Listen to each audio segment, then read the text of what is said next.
لیے اور کچھ لوگوں کو مبارکباد دینے کے لیے کہنا چاہتا ہوں کہ آپ تو یہاں بیٹھے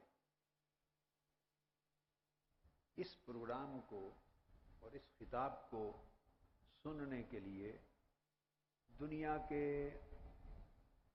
20 ممالک میں عدد تو صحیح طور پہ نہیں بتا سکتا، احتیاطاً میں نے 20 ممالک کا ذکر کر دیا۔ اللہ بہتر جانے ایسا اہتمام 50 ممالک میں ہوگا، 60 ممالک میں ہوگا، کم و بیش، اور پھر ان ممالک کے اندر کئی مراکز ہیں، وہاں بھی کثیر تعداد میں معتکف ہوتے ہیں، اور ٹی وی سکرینز کے ذریعے وہ بھی آپ کی 10 راتوں کی نشستوں میں شریک ہے، وہ بھی ہمارے مخاطب ہیں۔ اور اسی طرح مجھے سردار شاکر مزاری صاحب جو نائب ناظم اعلیٰ ہیں ہمارے اس زون کے، جنوبی پنجاب کے، انہوں نے لکھ کے یہ بتایا ہے کہ ملتان میں جو ہمارا مرکز ہے اس میں 170 مسنون اعتکاف میں بیٹھے ہیں معتکفین، تو وہ بھی شرکاء ہیں۔ اور اسی طرح اسی چٹ میں لکھا ہوا ہے کہ ضلع مظفر گڑھ جتوئی میں بھی منہاج القرآن کے لوگ بڑی کثیر تعداد میں، اس میں تو 100 افراد کا لکھا ہوا ہے، تو کثیر تعداد میں وہ بھی اعتکاف بیٹھے ہیں۔ عدد اگر کم و بیش ہو تو یہ اطلاع نامہ لکھ کے دینے والے نے جو دیا ہے میں اس کو بیان کر رہا ہوں۔ اس طرح کراچی میں بھی ہوں گے اور بہت سارے جگہوں پر اور کئی ممالک میں، وہ سارے ہمارے اس شہر اعتکاف کا حصہ ہیں۔ اس طرح یہ اعتکاف ایک عالمی اعتکاف بن جاتا ہے، عالمی اعتکاف۔ الحمدللہ تعالی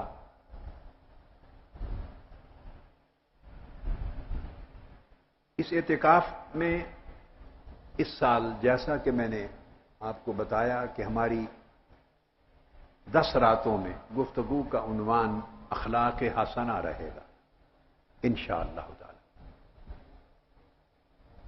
کل رات بھی اور پرسوں رات بھی میں نے اس موضوع کو شروع کر دیا تھا، اور کل رات بڑی تفصیل کے ساتھ آپ نے اخلاق حسنہ کا معنی، خلق کس طرح طبیعت سے بنتا ہے، اور پھر قرآن اور حدیث کی روشنی میں اور اس کی بہت ساری حکمتیں آپ کو سمجھائیں، اس کے معنی واضح کی۔ اور میں نے یہ بھی سمجھایا آپ کو کہ اخلاق اور ادب ایک ہی حقیقت کے 2 نام ہیں۔ اس کی وضاحت میں نے کل کی گفتگو میں کر دی تھی۔ ادب ایک بڑا وسیع معنی رکھنے والا لفظ ہے، ہر ایک کے ساتھ برتاؤ کا جو سلیقہ ہے اس کو ادب کہتے ہیں۔ حتیٰ کہ میں نے کل بتایا تھا کہ جانوروں کے ساتھ بھی جو برتاؤ ہے اس کو بھی ادب کہتے ہیں۔ شریعت کی اسلامی اصطلاح میں اور اہل تصوف اور اہل حقیقت کے ہاں بھی یہی معنی۔ ادب پوری سیرت پر حاوی ہے۔ بیٹے آواز شاید پھر بند ہو گئی ہے، پیچھے آواز پھر بند ہو گئی ہے، دیکھو اس کو۔ تو ادب انسانوں کی پوری سیرت پر، پورے معاملات پر اور ہر ایک کے ساتھ مکمل برتاؤ پر حاوی، یہی معنی اخلاق کا ہے، حسن خلق کا ہے۔ اب اس کی اہمیت، میں اس موضوع کو آگے احادیث کا مضمون شروع کرنے سے قبل سلف صالحین کا طریقہ بتانا چاہتا ہوں کہ وہ حسن اخلاق کو اور حسن ادب کو کیا اہمیت دیتے تھے۔ وہ ہستیاں جو ہماری مقتدا ہیں، جن کا نام سن کر ان کی عظمت کے سامنے ہمارے سر جھکتے ہیں، اور یہ وہ مقدس نفوس ہیں اور عظیم ہستیاں ہیں قرون اولیٰ میں اور سلف صالحین کی، جن کے ذریعے نسلاً بعد نسلاً ہم تک دین پہنچا ہے اور آقا علیہ السلام کی سنت و سیرت پہنچی ہے اور ہم تک قرآن اور حدیث کی تعلیمات پہنچی ہیں۔ وہ سند ہیں دین کے باب میں۔ اب ان کے کچھ اقوال ابتدا میں سناتا ہوں تاکہ آپ کو یہ تصور واضح ہو کہ میں ایسے موضوعات پہ زور کیوں دیتا ہوں۔ اس لیے دیتا ہوں کہ بڑا گیپ آ گیا ہے، زمانوں کا گیپ ہے، ہم چلتے چلتے اصل راہ سے ہٹ گئے۔ ہم سے میری مراد امت، اس میں اہل علم بھی ہیں، عوام بھی ہیں، خواص بھی ہیں، پیروکار بھی ہیں، رہبر و رہنما بھی ہیں۔ ہماری ترجیحات بدل گئی ہیں، دین کا جو فہم ہے وہ ہمارا اس اساس پر، بنیاد پر قائم نہیں رہا جس پر چلا تھا، دین کا سفر شروع ہوا تھا۔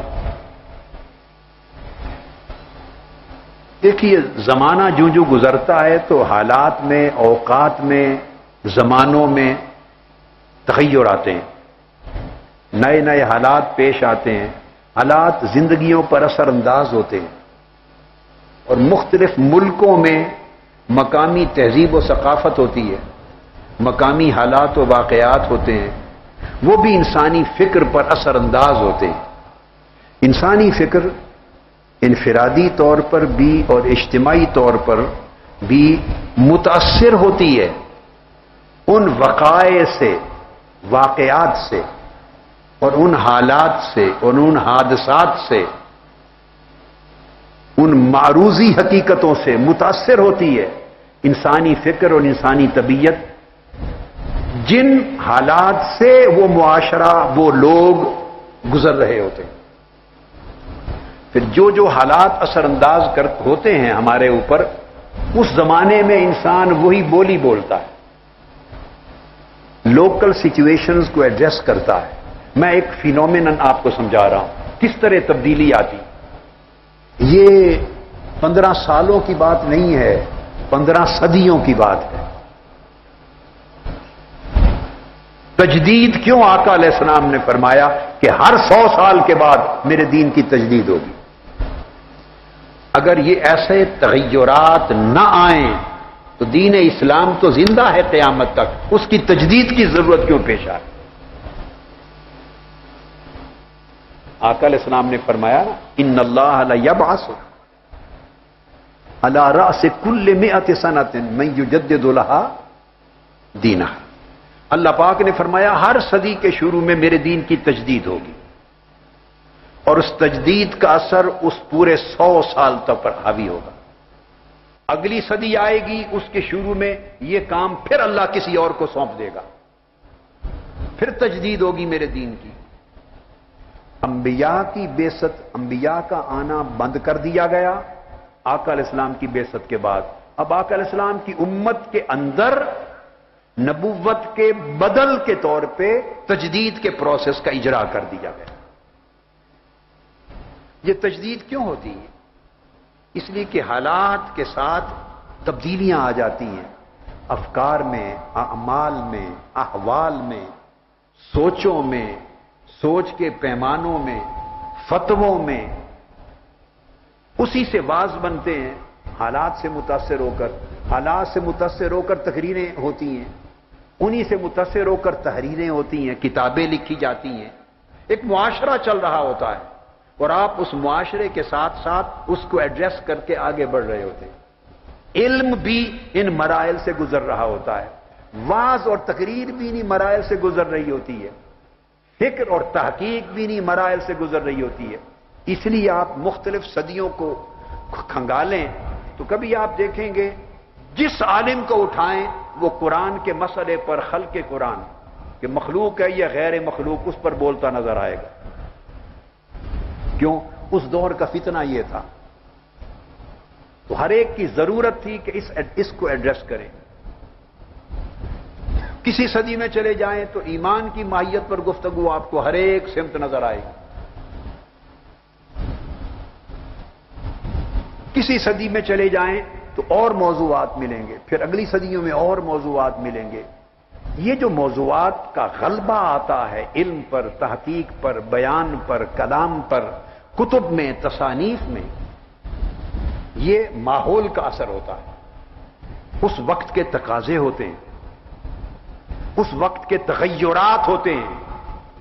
جو دینی فکر کو بدل رہا ہوتا ہے وہ زمانہ، تغیر آ رہا ہوتا ہے، اور دین کی حفاظت کرنے والے ان تغیرات کی آندھیوں میں کھڑے ہو کر دین کے اصل چہرے کو بچا رہے ہوتے ہیں، اس کا دفاع کر رہے ہوتے ہیں تاکہ گرد نہ پڑے، غبار نہ پڑے، اصل چہرہ اس کی خوبصورتی اوجل نہ ہو جائے، اور ان تغیرات کی زد میں آ کر اصل سوچ اور قدریں نہ بدل جائیں. اس طرح دین کی حفاظت ہو رہی ہوتی. زمانے گزر گئے، ان چیزوں پر توجہ نہیں رہی، نئے نئے موضوعات آ جاتے.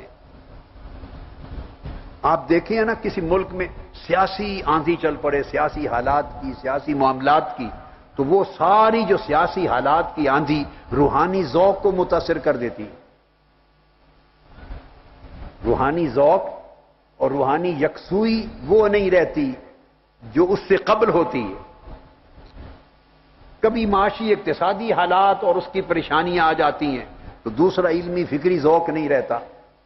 الغرض حالات ہمیشہ انسان کے ذہنوں کو، انسان کے ذہن کو، اس کی سوچ کو، اور پھر اس کے عمل کو، خطاب کو، تبلیغ کو، تقریر کو، تحریر کو، ہر چیز پہ اثر انداز ہوتے ہیں.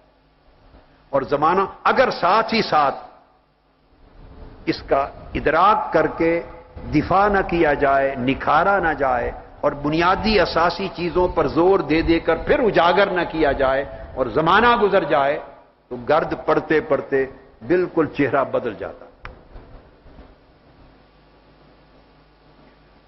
آپ خود سفر کر کے آئیں، گرد و غبار ہو تو صابن کے ساتھ دھوتے ہیں نا، پانی سے صابن لگاتے ہیں تو چہرہ آپ کا اجلا تر و تازہ ہو جاتا ہے. تو دین کا بھی ایک چہرہ ہے. اور معاشرے کے حالات اس کے چہرے پر اپنی طرح طرح کے افکار، نظریات، خیالات اور تغیرات کی گرد ڈالتے ہیں. تو دین کے چہرے کو بھی بار بار دھونا پڑتا ہے، اجلا کرنا پڑتا ہے، تاکہ جیسا چمکتا دمکتا میرے آقا نے دیا تھا قیامت تک اسی طرح چمکتا دمکتا رہے. تو جہاں دین کے چہرے کو آدمی اجلا کر رہا ہوتا ہے وہاں ہماری اپنی طبیعتیں، ہمارے دل بھی اجلے ہو رہے ہوتے ہیں، اس پر بھی گرد و غبار آ رہی ہوتی ہے. اللہ کا شکر ادا کرنا چاہیے جن لوگوں کو اللہ یہ توفیق دے، اور جو لوگ ایسے کام کی جو اجتماعی توفیق ہے اس کا حصہ بنے، اس کا حصہ بنے. یہ ہر رات سینکڑوں کی تعداد میں علماء کرام، محترم علامہ الحاج امداد اللہ خان صاحب اور علامہ آصف میر صاحب کی کاوشوں سے اور تمام علماء اطراف و اکناف سے ہر رات آتے ہیں. خود اپنی مساجد میں نماز تراویح کا اہتمام کرتے ہیں، وہاں سے فارغ ہوتے ہیں اور فارغ ہو کر خدا جانے کس طرح اجلت کے ساتھ چلتے ہیں اور سحری کے قریب ختم کر کے واپس جاتے ہیں. یہ ان کا رمضان المبارک کی 10 راتوں کا ہر رات کا ایک اجہاد ہوتا ہے. مگر ان کو مبارک ہے کہ وہ ایک اتنی بڑی توفیق کا، اجتماعی توفیق کا، تجدید دین کے اتنے بڑے کام کا حصہ ہیں جو ایک تاریخ بن رہی ہے آپ کے ایک ایک قدم کے چلنے سے. اللہ نے آپ کو اس کا حصہ بنایا، یہ مبارک ہے آپ کے لیے. میں بھولا ہوا سبق ہے، پرانی صدیوں میں اس سبق میں بڑی گونج تھی. بھولا بسرا ہو گیا، سبق بھول گیا، طبیعتیں لوگوں کی بھول گئیں، علم جو ہے وہ ان سے ہٹ گئے. تو میں بھولا ہوا سبق یاد دلاتا ہوں، اور کوئی چیز میرے پاس نہیں ہے، میرے پاس کوئی نئی چیز نہیں ہے، میں کسی کام کا نہیں ہوں، کچھ نہیں ہوں، صرف اتنا کام ہے بھولا ہوا سبق یاد دلاتا ہوں. زمانے گزر گئے ہیں، بہت بڑے بڑے سبق تھے بھول گئے، بس میں ان اسباق کو یاد دلاتا ہوں. اور ایک کام اور کرتا ہوں، نئے زمانے میں چلتا ہوں مگر ساتھ آپ کو پرانے زمانوں میں لے جاتا ہوں. نئے زمانوں کے اندر آپ کو بھی چلاتا ہوں، خود بھی چلتا ہوں، نئے زمانے میں چلتے چلتے پرانے زمانوں کو ساتھ رکھتا ہوں، کیونکہ نور پرانے زمانوں میں تھا، نور وہاں سے لیتے ہیں، سفر اگلے زمانوں میں کرتے ہیں، روشنی وہاں سے ملتی ہے۔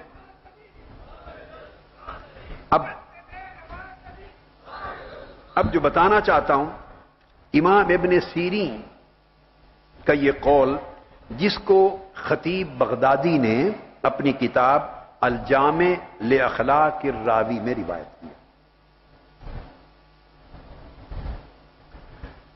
سامع اور راوی محدثین کے آداب کے اوپر کتاب ہے الجامع، تو امام ابن سیرین میں ان کا قول خطیب بغدادی نے نقل کیا، اور امام ابن سیرین محمد بن سیرین خود جلیل القدر تابعین میں سے ہیں۔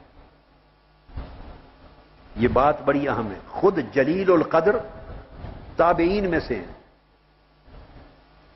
اور جلیل القدر تابعی امام ابن سیرین وہ فرماتے ہیں کہ جو سلف صالحین تھے، فرماتے ہیں جو ہم سے اگلے اچھے لوگ تھے۔ اب اس لفظ پہ ذرا غور کریں، ایک جلیل القدر تابعی اور تابعین کا امام جب کہتا ہے جو اگلے اچھے لوگ تھے، وہ اشارہ کن لوگوں کی طرف کر رہا ہے؟ بتائیں نا، کن لوگوں کی طرف اشارہ ہے؟ صحابہ کرام کی طرف۔ بھئی خود تابعی ہے اور کہتا ہے اگلے اچھے لوگوں کا کہنا یہ تھا، تو جب وہ بولتے ہیں اگلے اچھے لوگ یہ کہتے تھے، اس کا مطلب ہے یہ مسلک و مشرب صحابہ کرام کا تھا، اور جلیل القدر کل تابعین کا تھا۔ ان کو سلف صالحین کے لقب سے یاد کرتے ہیں، کانوا یتعلمون الہدی کما یتعلمون العلم، کہتے ہیں وہ ادب اور اخلاق کو، الہدی یہ لفظ اور الادب اور الخلق تینوں الفاظ ایک ہی معنی اور ایک ہی حقیقت کے آئینہ دار۔ فرماتے ہیں کہ ہم سے اگلے اچھے لوگ جس طرح علم سیکھتے تھے، اتنی ہی پیاس اور تگ و دو کے ساتھ ادب اور اخلاق سیکھتے تھے، اتنی ہی محنت سے جیسے علم سیکھا جاتا ہے، اتنی محنت سے ادب اور اخلاق کو سیکھتے تھے، اپنے اخلاق کو سنوارتے تھے۔ اور اب امام حسن البصری بیان کرتے ہیں، امام حسن البصری جلیل القدر تابعی ہیں، اور کب پیدا ہوئے؟ سیدنا فاروق اعظم رضی اللہ تعالیٰ عنہ کے عہد خلافت کو ابھی 2 سال باقی تھے، اس وقت پیدا ہوئے امام حسن البصری، مدینہ طیبہ کے نواح میں، یعنی سیدنا فاروق اعظم کے زمانہ خلافت کے ختم ہونے سے 2 سال پہلے پیدا ہوا۔ اور آپ کی والدہ ماجدہ ام المومنین حضرت ام سلمہ رضی اللہ تعالی عنہ کی خادمہ تھی، اور جب یہ پیدا ہو گئے تو بیت نبوت میں کام کرتی تھیں آقا علیہ السلام کے مبارک گھر میں، حضرت ام سلمہ رضی اللہ تعالی عنہ کے ہاں، تو حضرت حسن بصری کو ساتھ لے جاتی، پنگھوڑا ان کا حضور کے گھر میں رکھا جاتا تھا، پنگھوڑا۔ تو یہ بیت نبوت میں پلے ہیں، یہ وہ تابعین میں سے ہیں۔ اب وہ فرماتے ہیں ان کان الرجل لیخرج فی ادب یکسبہ السنین ثم السنین، فرماتے ہیں کہ اگر کوئی شخص گھر سے نکلے اور صرف ادب اور اخلاق سیکھنے کے لیے نکلے، علم کی بات نہیں کی، تفسیر کا علم، حدیث کا علم، فقہ کا علم نہیں، فرمایا صرف حسن ادب، حسن سیرت، حسن اخلاق، حسن برتاؤ، لوگوں کے ساتھ برتاؤ کا ادب سیکھنے اور اخلاق سیکھنے کے لیے نکلے، تو فرمایا اگر سال ہا سال بھی اس کی زندگی کے بیت جائیں فقط ادب اور اخلاق سیکھنے میں، تو یہ ابھی کم ہے۔ بتانا چاہتے ہیں کہ اگر لوگوں پوری زندگی بھی اگر ادب اور اخلاق سیکھنے میں گزر جائے تو سمجھو ابھی یہ خسارے کا سودا نہیں۔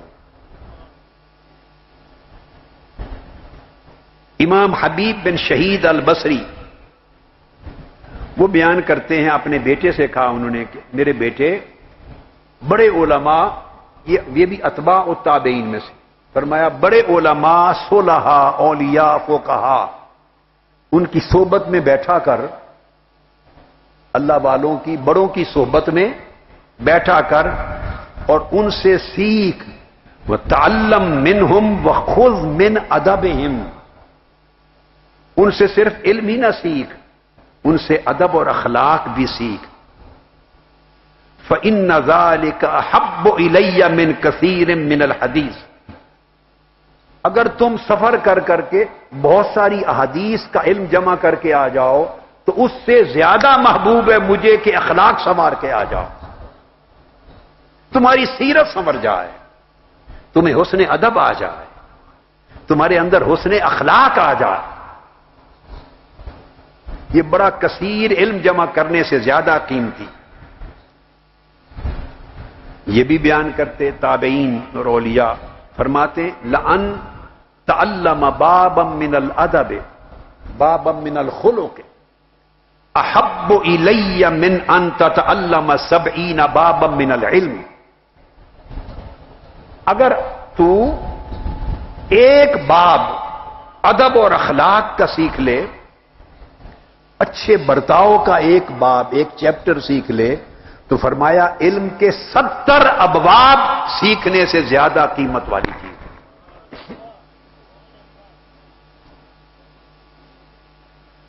پھر امام مخلد بن حسین انہوں نے فرمایا حضرت عبداللہ بن مبارک سے، کہا نحن الى کثیر من الادب احوج منا الى کثیر من الحدیث۔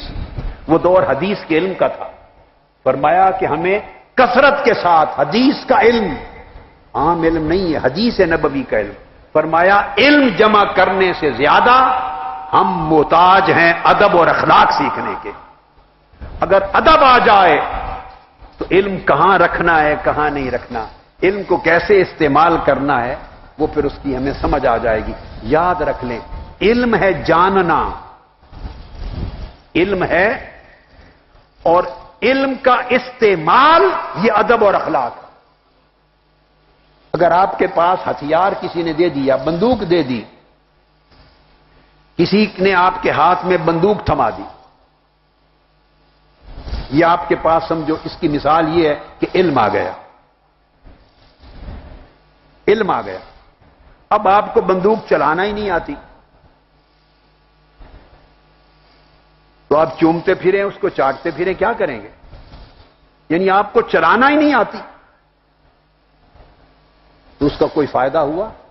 بولیے۔ استعمال علم کو اخلاق اور ادب کہتے ہیں،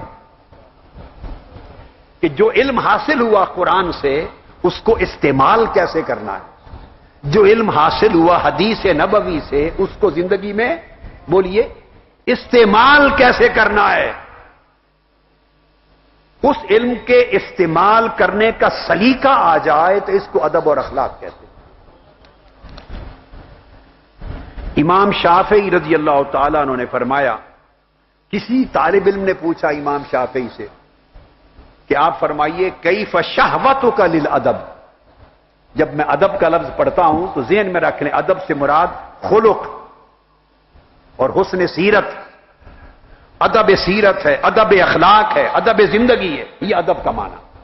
پوچھا امام شافعی سے کہ آپ حسن خلق اور حسن ادب سیکھنے کی آرزو اور خواہش کتنی رکھتے ہیں، کتنی رکھتے ہیں؟ آپ نے فرمایا اس امر سے اندازہ کر لو کہ اگر میں ایک حرف ادب اور اخلاق کا سنتا ہوں، ایک حرف، تو میں تڑپ اٹھتا ہوں، میری آرزو ہوتی ہے کاش سر سے پاؤں تک میرے جسم کے ہر عضو کو کان مل جائیں اور جسم کا ہر عضو ادب اور اخلاق کا سبق سنے۔ پھر امام شافعی سے پوچھا کیف طلبک لہ، آپ کی طلب کیسی ہے اخلاق اور ادب سیکھنے میں؟ فرمایا اس طرح کی طلب ہے جیسے ایک ماں ہو، اس کا ایک اکلوتا بیٹا ہو اور وہ گم ہو جائے، تو اکلوتا بیٹا گم ہو جائے تو جس طرح ماں گم شدہ بیٹے کے لیے تڑپتی ہے، میں اس طرح جا بجا جہاں جاتا ہوں بڑوں سے ادب اور اخلاق سیکھنے کے لیے تڑپتا ہوں. یہ امام شافعی نے فرمایا حسن ادب اور حسن اخلاق سیکھنے کے لیے اس طرح تڑپتا ہوں جیسے ماں گم شدہ اکلوتے بیٹے کی تلاش میں تڑپتی. حضرت امام ابو علی الدقاق انہوں نے بڑی خوبصورت بات کی، بڑی خوبصورت بات کی. وہ فرماتے ہیں یاسل العبد بعبادتہ الی الجنہ، بندہ اپنی عبادت کے ذریعے جنت تک جا سکتا ہے. بندہ عبادت کے ذریعے جنت تک جا سکتا ہے، خدا تک نہیں جا سکتا. پوچھا خدا تک کیسے جائے گا؟ فرمایا ادب اور خلق کے ذریعے جائے گا. عبادت جنت تک بندے کو پہنچا سکتی ہے مگر خدا کی بارگاہ میں نہیں پہنچا سکتی. خدا کی بارگاہ میں پہنچنا ہو تو ادب اور اخلاق درست کرو. ادب اور اخلاق حضرت الہیہ میں پہنچاتے ہیں. پھر امام شافعی فرماتے ہیں، خود امام شافعی فرماتے ہیں فقال علی الامام مالک. امام شافعی امام مالک کے شاگرد ہیں. فرماتے ہیں مجھے میرے استاد امام مالک نے فرمایا یا محمد، امام شافعی کا نام ہے محمد بن ادریس. فرمایا محمد اجعل علمک ملحا وادبک دقیقا. علم اور ادب، علم اور اخلاق، علم اور ادب، علم اور اخلاق. فرمایا امام مالک نے اے شافعی ان کا جوڑ اس طرح آپس میں کر کہ علم نمک کے برابر ہو اور ادب اور اخلاق آٹے کے برابر ہو، تب کام دیتا ہے علم. آٹے کے برابر ادب اور اخلاق ہو اور اس میں علم نمک جتنا ڈالا جائے تو علم نافع ہو جاتا ہے، فائدہ دیتا ہے. اور ہم نے تو ادب اور اخلاق کو جگہ ہی نہیں دی ہے زندگی میں. اب تو اس دور میں علم کو بھی جگہ نہیں ملی، علم کی بھی جگہ نہیں رہی. ادب اور اخلاق کی بات تو پھر اس کے بعد ہے. مگر ایک بات ضرور ہے، علم کتاب کے بغیر نہیں آتا. علم کتاب کے بغیر نہیں آتا. ادب اور اخلاق، اخلاق اور ادب والوں کو صرف دیکھنے سے بھی آ جاتا. یہ بڑا سستا ہے. ادب اور اخلاق آسانی سے آتا ہے. اس میں سال ہر سال کی مشقتیں نہیں. کسی کی صحبت میں بیٹھنے سے ادب آ جاتا ہے، کسی کی صحبت اور مجلس میں بیٹھنے سے اخلاق آ جاتا ہے. علم کے لیے بڑے فن پڑھنے پڑتے ہیں، بڑی کتابیں کھنگالنی پڑتی ہیں. تو جو چیز رب کی بارگاہ میں پہنچاتی ہے اس کا حصول آسان کر دیا ہے، بشرطے کہ دھیان ٹھیک ہو، بندے کی سمجھ میں ہو کہ میں کس لیے آیا ہوں، میں کس لیے مجلس میں بیٹھا ہوں، میں نے سیکھنا کیا ہے، حاصل کیا کرنا ہے. آبجیکٹو کلیئر ہونا چاہیے، آبجیکٹو کلیئر ہونا چاہیے. اگر آپ کا مقصود ہی کلیئر نہیں اور آپ کنفیوزڈ ہیں، آپ کو پتہ ہی نہیں کہ کیا لینے آیا ہوں. آپ کسی دربار میں جائیں اور بادشاہ پوچھے کیا لینا ہے، تو آپ سوچنے لگے میں سوچتا ہوں کیا لینا ہے، میں بھی سوچ کے نہیں آیا. وہ بادشاہ کہے گا پھر آئے کس لیے ہو. ہم سارے لوگوں کا یہ حال ہے، ہم جہاں بھی جاتے ہیں چلے جاتے ہیں، یہ پتہ نہیں کہ لینے کیا گئے، کیا لینے گئے. اب ادب اور اخلاق، حضرت با یزید بستامی رضی اللہ تعالیٰ عنہ، میں بتاتا ہوں ایک ایک جملے میں کس طرح ادب ملتا ہے، یہ سیکھیں. اللہ رب العزت نے روحانی طور پر عالم کشف میں ان سے فرمایا اے با یزید ماذا ترید، اے با یزید مجھے بتا کیا چاہتا ہے تاکہ تمہیں دوں، کیا چاہتا ہے تمہیں دوں. حضرت یہ ادب اور اخلاق ہے. با یزید بستامی نے جواب دیا اللہم انی ارید ان لا ارید الا ما ترید، اللہم انی ارید ان لا ارید الا ما ترید. باری تعالی میں تو صرف یہ چاہتا ہوں کہ جو تو چاہتا ہے اس کے سوا کچھ نہ چاہوں. بس دیکھو فکس ہو گیا نا ایک ٹارگٹ، فوکس ہو گیا. میں یہ چاہتا ہوں کہ جو تو چاہتا ہے اس کے سوا کچھ نہ چاہوں. سو اپنی چاہنے کی نفی کر دی نا، یہ آبجیکٹو قائم ہو گیا. اب آپ پائیں گے اپنا سفر، منزل پائیں گے. آبجیکٹو قائم ہو گیا کہ جو تو چاہتا ہے بس میری چاہت تیری چاہت میں گم ہو جائے، میری طلب تیری طلب میں فنا ہو جائے. مجھے ایسا کر دے کہ میں از خود کچھ نہ چاہوں، جو تو چاہے وہی میری چاہت بن جائے. ایک سمت قائم ہو گئی نا، ایک آبجیکٹو قائم ہو گیا. تو اس طرح آبجیکٹو قائم کرتے ہیں. آبجیکٹو جب قائم ہوتا ہے تو سفر چل پڑتا ہے.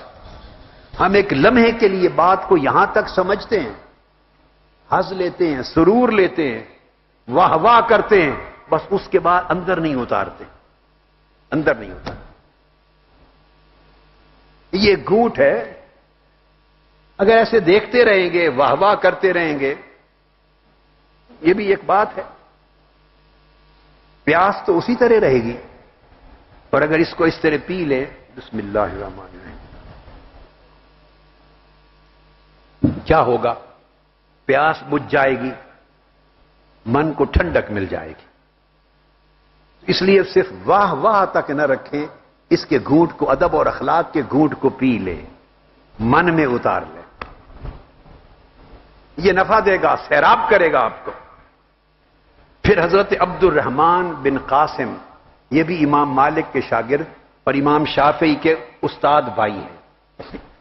وہ فرماتے ہیں صحبت مالکا 20 سنہ فکان منہا 18 سنۃ فی تعلیم الادب. فرماتے ہیں میں 20 سال امام مالک کی خدمت میں رہ کے پڑھا. حضرت عبد الرحمن بن قاسم فرماتے ہیں 20 سال امام مالک کی صحبت میں رہا ہوں اور آپ سے پڑھا ہے. پوچھا کیا پڑھا؟ کہتے ہیں کہ 20 سالوں میں 18 سنۃ فی تعلیم الادب، 20 سالوں میں 18 سال صرف ادب اور اخلاق پڑھا. 18 سال صرف ادب اور اخلاق پڑھا. وسنتان فی تعلیم العلم، اور آخری 2 سال علم کے حاصل کرنے میں صرف کیے. اب پچھتاوا لگتا ہے اس عمر میں، اور وہ یہ فلیتنی جعلت ال20 کلھا ادبا. اب پچھتاوا لگتا ہے کاش وہ آخری 2 سال بھی ادب اور اخلاق سیکھنے پہ لگائے ہوتے. ایک بات یاد رکھ لیں، ادب اور اخلاق اگر آ جائے تو علم کا چشمہ کھل جاتا ہے. علم کا چشمہ کھل جاتا ہے. اور اگر ادب اور اخلاق کا دروازہ بند ہو تو علم جتنا پڑھ لیں اسے ادب کا دروازہ نہیں کھلتا، اخلاق کا دروازہ نہیں کھلتا. حضرت ذوالنون مصری رضی اللہ تعالیٰ عنہ فرماتے ہیں من ترخص الادب راجع من حیث جاء.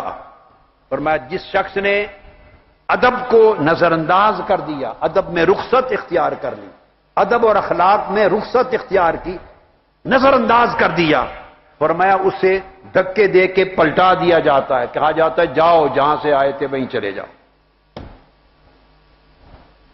لہذا ادب اور اخلاق یہ دین کی روح ہے.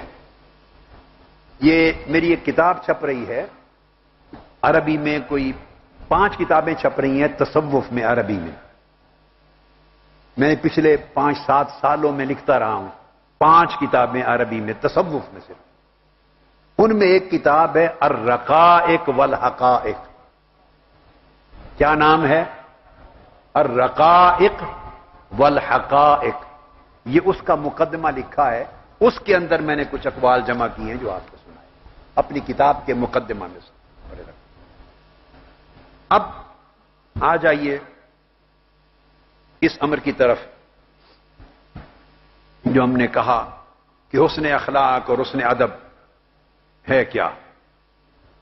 اولیاء سے، عارفین سے جب پوچھا جاتا کہ حسن خلق کی تعریف کریں تو آپ یہ بات ذہن میں رکھ لیں، کوئی کتاب اٹھائیں گے کبھی الخلق لکھا ہوگا، کبھی الادب لکھا ہوگا، معنی ایک. مضمون نیچے ایک ہی ہوگا، مضمون ایک ہے، عنوان دو الگ ہے۔ ان سے پوچھا گیا کہ یہ حسن اخلاق کیا ہے، یہ حسن ادب مخلوق کے ساتھ اچھا برتاؤ کیا ہے؟ تو اولیاء نے جو تعریفیں دی چند ایک میں آپ کو وہ سمجھاتا ہوں۔ ایک انہوں نے فرمایا حسن اخلاق یہ ہے کہ مخلوق کی جفا کو، اپنے دوستوں، اپنے کولیگز، دوسرے ساتھیوں کی جفا کو، رشتہ دار، جو بھی سوسائٹی میں جن کے ساتھ آپ کا پالا پڑتا ہے، ان کی جفا کو بغیر ماتھے پہ شکن لائے قبول کر لینا حسن خلق ہے۔ واہ واہ واہ۔ فرمایا قبول و جفا الخلق بلا خلق، مخلوق کی جفا کو قبول کرنا ایسا کہ دل میں کوئی قلق اور اضطراب نہ ہو۔ ہمارا جھگڑا ہی کیا رہتا ہے پوری زندگی کہ اس نے میرے ساتھ ایسا کیا، بس یہاں سے سٹوری شروع ہوتی ہے، اس نے مجھے یہ کہا۔ اب حسن اخلاق کا مضمون بھی یہیں سے شروع ہوتا ہے، اس نے یہ کہا تجھے، اس نے تجھے برا کہا، اس نے تیرے ساتھ برا کیا، بات مشترک ہو گئی نا۔ ہمارا پرابلم یہ ہے کہ اس نے میرے ساتھ یہ کیا، اور حسن اخلاق کی، خلق کی تعریف بھی یہیں سے شروع ہوتی ہے کہ آپ کے اس دوست نے، اس کولیگ نے یہ کہا، اس نے زیادتی کی، اس نے یہ کیا۔ اب اس کے بعد آگے رستے جدا ہو جاتے ہیں۔ ہم کہتے ہیں ایسے کی تیسی، اس نے یہ کہا، میں اب اس کو کیسے برداشت کر لوں، میں اس کو سبق سکھاؤں گا۔ اب اس کے درجے ہیں رد عمل کے، بہت نرمی بھی کریں تو دل میں اس کے لیے کینہ آ جاتا، زبان سے کچھ نہ کہیں، گالی کا جواب گالی سے نہ دیں، برائی کا جواب برائی سے نہ دیں، انتقام نہ لیں، اس کے ساتھ جھگڑا نہ کریں، بہت بھلائی بھی کریں، تب بھی زبان چپ رہ جائے گی تو دل میں کینہ آ جائے گا، دل اس کے لیے ہمیشہ بوجھل رہے گا، دل اس کے لیے کھلا نہیں رہے گا، وہ جو اس نے زیادتی کی تھی۔ اب خلق کی تعریف یہ ہے کہ دوسرے کی زیادتی ایسے برداشت ہو، اور ایسے برداشت بھی نہیں، قبول ہو، ایسے قبول ہو کہ دل میں کھٹک بھی نہ لگے، دل کو بوجھ بھی نہ لگے، دل پر ملال بھی نہ آئے، تو بغیر ملال کے دوسرے کی زیادتی اگر قبول کر لے طبیعت، تو مبارک ہو آپ کو، حسن خلق نصیب ہو گیا، زندگی کے سارے جھگڑے ختم ہو گئے۔ اولیاء کرام نے یہ بھی فرمایا، یعنی جفائے خلق سے، یاد رکھ لیں، جفائے خلق سے آپ کا نفس متاثر نہ ہو، یہ حسن خلق ہے۔ لوگ آپ کو گالی دے دیں، کسی نے زیادتی کر دی، کسی نے برائی کر دی، کسی نے آپ کی حق تلفی کر دی، ذاتی سطح پر آپ کی بے عزتی کر دی، اس کو جفا کہتے ہیں، جفا کے لفظ میں ساری چیزیں آ جاتی ہیں۔ تو فرمایا کہ لوگ مخلوق کی جفا سے آپ کا من، آپ کا نفس، آپ کا قلب اگر متاثر نہ ہو، وہ اپنے حال پہ اسی طرح سخی رہے، مطمئن رہے، تو اس کو حسن خلق کہتے ہیں۔ بتائیے مشکل کام ہے؟ بتائیں نا، ولی بننے کا راستہ بتا رہا ہوں، اسی سے ولایت مل جاتی۔ آگے میں حدیثیں بتاؤں گا، میں جو بتا رہا ہوں بات کہ اسی سے ولایت مل جاتی ہے، احادیث نبوی میں آقا علیہ السلام نے فرمایا۔ چلو کچھ دیر اور سمجھا لیتا ہوں، پھر پوچھوں گا۔ پھر فرمایا کہ خلق کیا ہے؟ اولیاء نے کہا ہوا استقلال ما من کا، ہوا استقلال ما من کا و استکثار ما الیک، جو کچھ دوسرے کے ساتھ تو بھلائی کرے، دوسرے کے ساتھ جتنی بھلائی کرے اپنی بھلائی وہ تجھے قلیل نظر آئے، تھوڑی نظر آئے کہ میں زیادہ بھلائی نہیں کر سکا، جو اس کا حق تھا میں ادا نہیں کر سکا. آپ دوسرے کے لیے جو کچھ کریں وہ اپنا عمل قلیل نظر آئے. وَإِسْتِكْثَارُ مَا إِلَيْكَ، اور جو دوسرا آپ کے ساتھ بھلائی کرے اتنی چیونٹی کے برابر بھی کرے تو آپ کو پہاڑ کی طرح نظر آئے. رائی کے برابر بھی آپ کے ساتھ کوئی بھلائی کرے آپ کو پہاڑ نظر آئے، اور آپ پہاڑ کی طرح کسی کے ساتھ بھلائی کریں تو اپنی نگاہ میں اپنا عمل اور اپنی بھلائی ایک رائی کے دانے جیسی نظر آئے. فرمایا اگر زاویہ نگاہ یہ پیدا ہو جائے تو یہ خلق ہے، اس نے خلق. انک لعلی خلق نظیم کا فیض مل گیا. پھر فرمایا گیا کہ خلق کیا ہے. اولیاء نے یہ بھی کہا کہ بوجھل چیزیں جو ہوتی ہیں نا، بوجھل چیزیں، تکلیف دہ چیزیں، لوگ اذیت دیتے ہیں باتوں سے. آپ تنظیمی کام کرتے ہیں تو پرابلمز آتے ہیں، معاشرے میں ایک دوسرے کے ساتھ معاملات کرتے ہیں، مسائل آتے ہیں، رشتہ داروں کو ڈیل کرتے ہیں تو بوجھ آتے ہیں طبیعتوں پر ان کے رویوں سے. بتائیں میاں زاہد الاسلام آتے ہیں نا، کولیگز کے ساتھ بات چیت کرتے ہیں تو 100 بوجھ آتے ہیں طبیعت پر. میاں مسعود عثمانی یہ ہمارا ایک درویش صوفی ہیں جو کراچی سے آئے ہیں ہمارے، ماشاءاللہ اللہ برکت دے. اور فیاض وڑائش صاحب، یہ بات جٹوں کو بھی سمجھ آتی ہے جو سمجھا رہا ہوں، زندہ باد. فیاض وڑائش صاحب بڑے درویش ہیں، خلیق آدمی، سبحان اللہ. تو میں جو نکتہ بتا رہا ہوں وہ یہ کہ جب آپ لوگوں سے ڈیل کرتے ہیں تو اس میں لوگ اذیت دیتے ہیں، پریشانی دیتے ہیں. وہ جو لوگوں کی اذیت ہے، فرمایا اس کو مسکراتے چہرے سے اٹھا لینا، اس کا نام حسن خلق. لوگوں کی تکلیف، لوگوں کی اذیت، لوگوں کی پہنچائی ہوئی پریشانی آپ مسکراتے چہرے اور حشاش بشاش طبیعت کے ساتھ برداشت کر لیں، حشاش بشاش طبیعت کے ساتھ، اس کا نام الخلق ہے. اور ایک پوچھا گیا کہ خلق یہ ہے کہ کسی کو تکلیف دی نہ جائے اور اٹھائی جائے، یہ خلق. یعنی آپ سے کسی کو تکلیف نہ پہنچے، دوسروں سے جتنی پہنچتی ہے مسکرا کے لیتے رہیں. اگر طبیعت اتنی فراخ ہو جائے اور طبیعت میں اتنی وسعت آ جائے اور اتنا حلم اور بردباری آ جائے تو سمجھے اللہ نے انک لعلی خلق نظیم کا فیض آپ کو دے دیا، اس کا حصہ دے دیا آقا علیہ السلام، یہ خلق عظیم کا. کیونکہ آقا علیہ السلام نے پھر فرمایا کہ مومنوں میں افضل المؤمنین ایمانا احسنہم خلقا. آقا علیہ السلام نے فرمایا کہ مومنوں میں ایمان سب سے افضل اور اعلی اس شخص کا ہے اخلاق جس کا سب سے بہتر ہے. اور حضور علیہ الصلوۃ والسلام نے فرمایا، یہ بھی صحیح جامع ترمذی میں حدیث، آقا علیہ السلام نے فرمایا خصلتان لا تجتمعان فی مؤمن البخل وسوء الخلق. فرمایا دو خصلتیں ایسی ہیں کہ مومن کے دل میں جمع نہیں ہو سکتی. گنڈا پور صاحب ہمارے مرد مومن ہیں، خرم نواز گنڈا پور صاحب ہیں. مومن، آقا علیہ السلام نے فرمایا کہ مومن کے دل میں دو خصلتیں جمع، بولیے، نہیں ہو سکتی. کون سی؟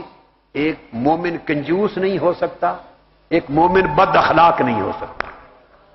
بخل اور سوء خلق مومن کے دل میں جمع نہیں ہو سکتے. اب آپ دیکھیے ایمان کا مفہوم کیا ہے. ہم نے ان ساری چیزوں کو صرف عقیدے اور لفظوں تک اور زبانی لفظی تصدیقوں تک بند کر کے رکھ دیا. آقا علیہ السلام نے فرمایا نہیں، مومن پوچھتے ہو تو مومن وہ ہوگا جو بخیل نہیں، مومن کنجوس نہیں ہوگا.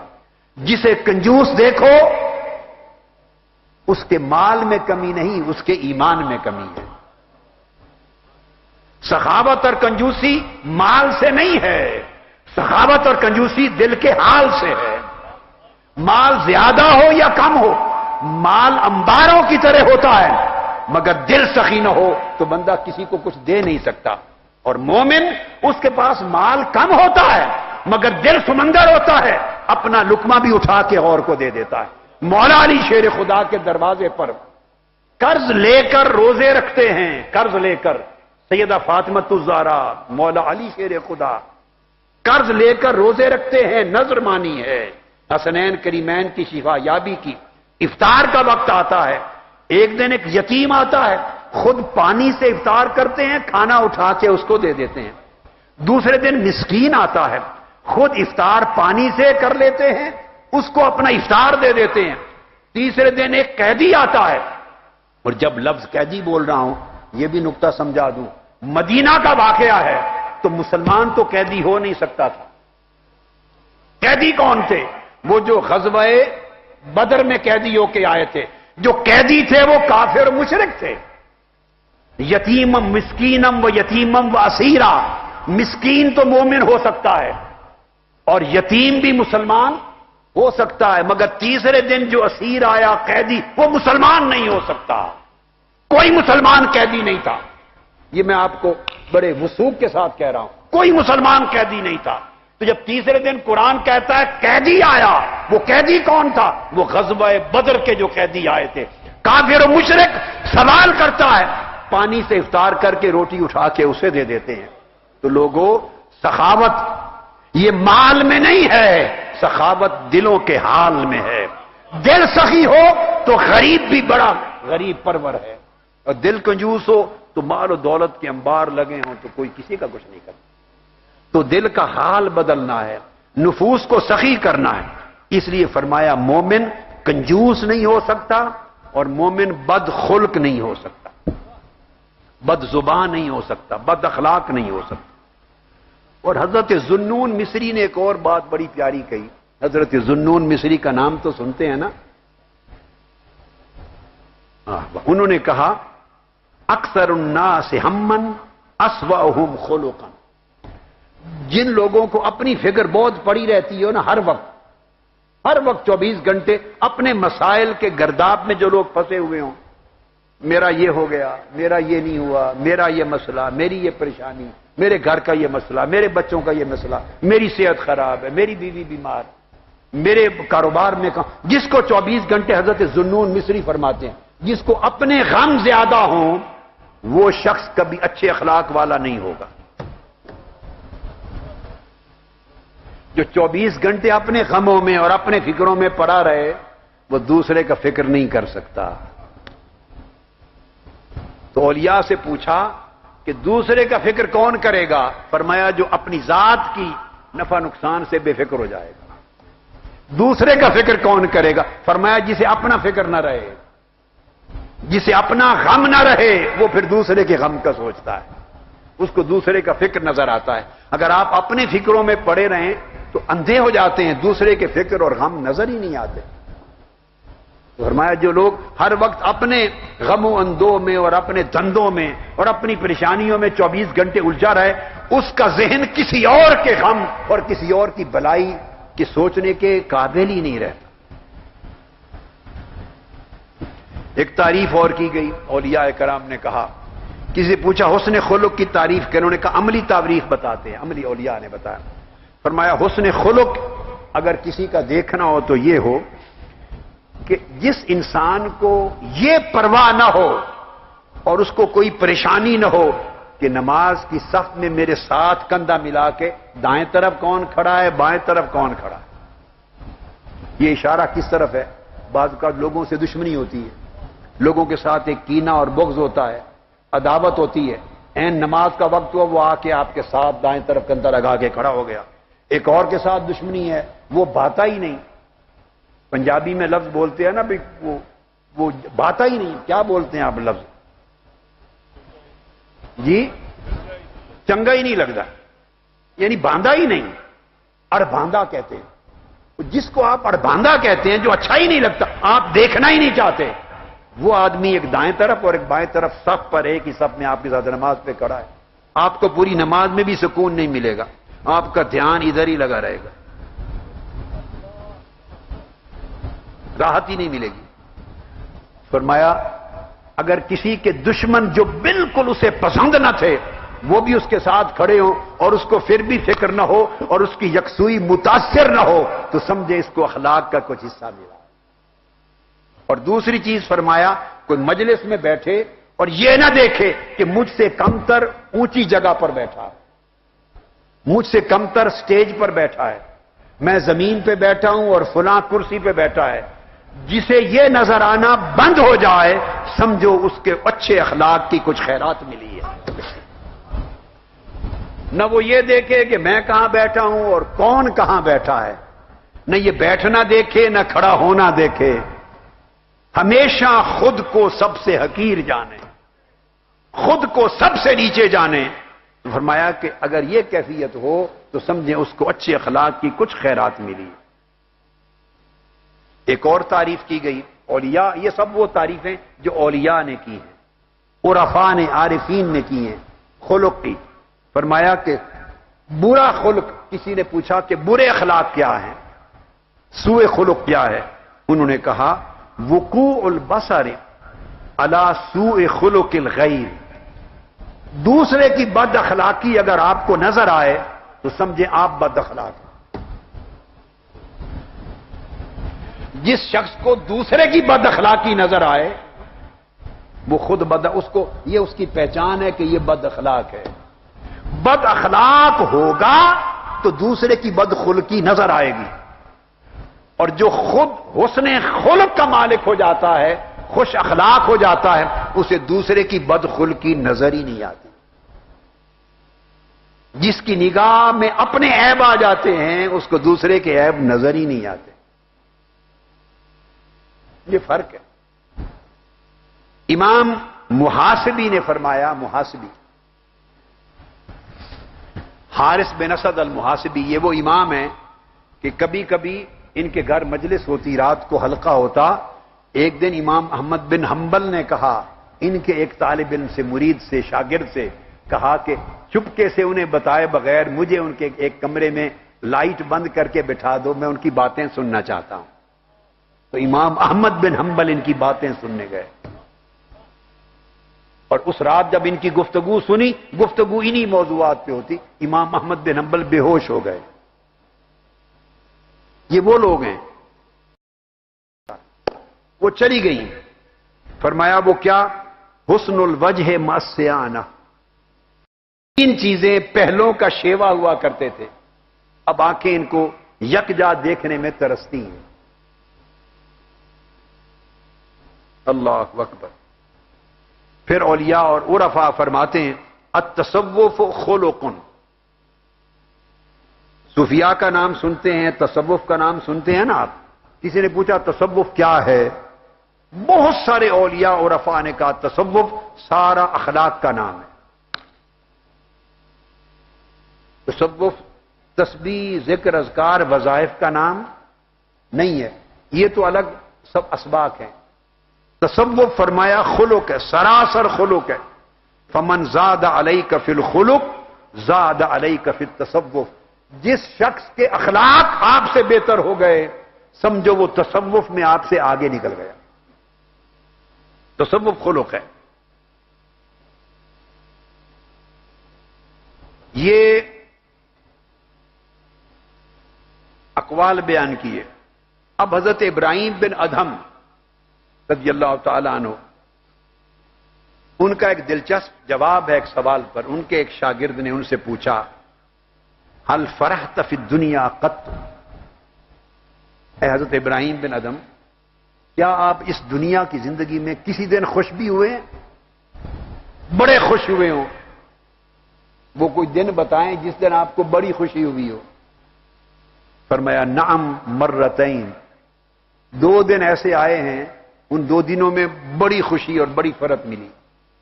پوچھا کون سی؟ فرمایا ایک دن ایسا کہ میں بیٹھا تھا اور کسی نے لا کے کوئی ایسی چیز میرے اوپر پھینک دی جس سے میرے سارے کپڑے پلید ہو گئے۔ کسی نے کوئی ایسی چیز مجھ پہ ڈال دی جس سے میرے کپڑے اور جسم پلید ہو گیا، یعنی غسل کرنا پڑا اور کپڑے جا کے دھونے پڑے۔ فرمایا اس دن بڑی خوشی ہوئی تھی۔ واہ واہ واہ، اس دن بڑی فرحت ہوئی تھی۔ اور فرض کیا؟ فرض یہ ہوئی تھی کہ اس دن میں نے نفس سے پوچھا کہ اے نفس آج تجھے تیرا حق ملا ہے، آج تجھے تیرا حق ملا ہے۔ اور فرمایا دوسرا دن ایک ایسا میں بیٹھا تھا، اچانک ایک شخص آیا، اس نے مجھے زور سے تپڑ دے مارا۔ اس دن نفس کو بڑی فرحت نصیب ہوئی کہ میرے کسی گناہ کی سزا ملی۔ اس سے زاویہ نگاہ بدل جاتا ہے۔ اگر زاویہ نگاہ بدل جائے، سوچ کا انداز، ایک مائنڈ سیٹ ہے، مائنڈ سیٹ، اس کو تبدیل کرنا، یہ حسن خلق ہے۔ پھر حضرت ابو عثمان النیشاپوری بڑے اکابر اولیاء اور عارفین سے ہوئے۔ ان کو ایک شخص نے دعوت دی اپنے گھر کھانے کے لیے، آپ اس کے ساتھ چل پڑے۔ جب اس کے دروازے پر پہنچے، جو شخص لے کے گیا کہ آج میرے گھر دعوت ہے، جب دروازے پر پہنچے تو اس نے کہا مجھے افسوس ہے، آپ کو دعوت دے کے مجھے بڑی شرمندگی ہوئی، آپ کو دعوت دینی نہیں چاہیے تھی، تو آپ مہربانی کر کے واپس چلے جائیں۔ اپنے دروازے سے واپس موڑ دیا، وہ واپس مڑ گئے، کہنے کوئی بات نہیں، تو وہ پھر ساتھ ساتھ چل پڑا۔ جب آپ اپنے دروازے پر پہنچے، حضرت ابو عثمان النیشاپوری، یہ وہ اولیاء ہیں جن کا تذکرہ امام ابو عبد الرحمن سلمی طبقات صوفیہ میں کرتے ہیں، اور امام قشیری رسالہ قشیریہ میں کرتے ہیں، اور حضور داتا گنج بخش علی حجویری کشف المحجوب میں، یہ ان اولیاء میں سے ہیں جن کے تذکرے کرتے ہیں۔ بتانا چاہتا ہوں کہ ان لوگوں کی سیرت کیسی تھی، یہ اتنے بڑے کیسے بنے تھے کہ جن کی تعریفیں حضور داتا گنج بخش کرتے ہیں، جن کی تعریفیں حضور سیدنا غوث الاعظم کرتے ہیں اپنی کتب میں، جن کے تذکرے امام ابو القاسم القشیری کرتے ہیں، امام سلمی کرتے ہیں۔ یہ کیسے بڑے لوگ تھے، ان کی سیرتوں میں کیا خوبی تھی، وہ ایک واقعہ سے آپ اندازہ کریں۔ وہ شخص پیچھے چل پڑا، جب آپ اپنے دروازے پر پہنچے اور گھر اندر داخل ہونے لگے، اس نے روک لیا۔ اس نے کہا نہیں، مجھے انکار کر کے آپ کو دعوت پر مجھے اب شرمندگی ہو رہی ہے، نہیں واپس چلے، میں آپ کو دعوت دیتا ہوں۔ آپ اس کے ساتھ پھر چل پڑے، پھر میں اچھا کوئی بات نہیں، پھر چل پڑے۔ چلتے چلتے جب اس کے دروازے پر پہنچ کے اس نے پھر کہا کہ سوری، میں آپ کو کھانا نہیں کھلا سکتا، آپ چلے جائیں۔ آپ پھر واپس چل پڑے۔ وہ پیچھے چلا، جب اپنے دروازے پر گیا پہنچے تو اس کو جا کے ان کو پھر روک لیا، کہا کہ نہیں، مجھے شرمندگی محسوس ہو رہی ہے، پھر چلیں، اب میں نے ارادہ بدل لیا، آپ کو کھانا کھلاتا ہوں۔ اس طرح 4-5 مرتبہ ان کو اپنے دروازے اور ان کے دروازے کے چکر لگائے پوری گلیوں میں، اور جب 5 مرتبہ آپ ایسا کر چکے اور آپ کے چہرے پر ملال نہیں آیا، تو اس وقت اس شخص نے کہا مجھے آپ معاف کر دیں، میں نے سارا اس لیے کیا کہ آپ کے اخلاق کو جانوں۔ یہ آپ دیکھیے پہلے زمانوں میں کیا معیار تھے۔ میں نے چونکہ آپ کی ولایت کا بڑا تذکرہ سنا تھا، آپ کی معرفت کا، ولایت کا، آپ کی کرامات سنی تھی، تو مجھے موقع نہیں ملا آپ کو پرکھنے کا، دیکھنے کا۔ میں نے کہا آج آپ کی ولایت کو پرکھتے ہیں، آپ کے اخلاق کو پرکھتے ہیں، تو میں نے آپ کا اخلاق دیکھنا چاہا، اور مبارک ہو آپ کو بڑے عظیم اخلاق والا پایا، بڑے عظیم حسین اخلاق والا پایا۔ تو آپ ہنس پڑے، ہنس پڑے۔ فرمایا بیٹے، یہ کون سا اخلاق آپ نے دیکھ لیا جس پر تعریف کر رہے ہیں؟ یہ جو کام میں نے کیا 5 مرتبہ، یہ تو کتے ہر روز کرتے ہیں، یہ تو کتے کرتے ہیں۔ آپ کسی بھی کتے کو روٹی دکھائیں وہ آپ کے پاس آ جائے گا، بھگا دیں بھاگ جائے گا، پھر اس کو روٹی دکھا دیں پھر آ جائے گا، 5 کیا 10 مرتبہ اس کو روٹی دکھائیں آ جائے گا، بھگا دیں بھاگ جائے گا۔ یہ اخلاق تو کتوں کا ہوتا ہے، میں نے کون سی بڑی بات کرنی۔ واہ واہ واہ۔ یہ تھے اکابر اولیاء اور سلف صالحین، یہ ان کی ولایت کا راز تھا، ان کی بزرگی کا راز تھا، ان کی کرامت کا راز تھا۔ حضرت جعفر بن حنظلہ ایک بزرگ ہوئے، جلیل القدر اکابر میں سے جعفر بن حنظلہ۔ وہ سفر پہ جا رہے تھے تو ایک فقیر ان کو ملا، وہ بیمار تھا، اس کو بخار تھا، تڑپ رہا تھا، پریشان تھا، تو آپ اپنا کام چھوڑ کے اس کی خدمت میں بیٹھ گئے، اس کو کھانا کھلایا، اسے پانی پلایا، کوئی دوائی کی ضرورت تھی اس کو دوائی لا کے دی، اس کو دبایا، اس فقیر کی خدمت کی، مریض تھا۔ جو اس کی خدمت کریں وہ فقیر یہ بولے ہر بار، جیسے خدمت کریں اس کی ٹانگیں دبائیں، اس کا سر دبائیں، دوائی دیں، کھانا کھلائیں، جیسے اس کی خدمت کریں وہ ہر بار کہے آپ بڑے اچھے آدمی ہیں، کاش آپ یہودی نہ ہوتے۔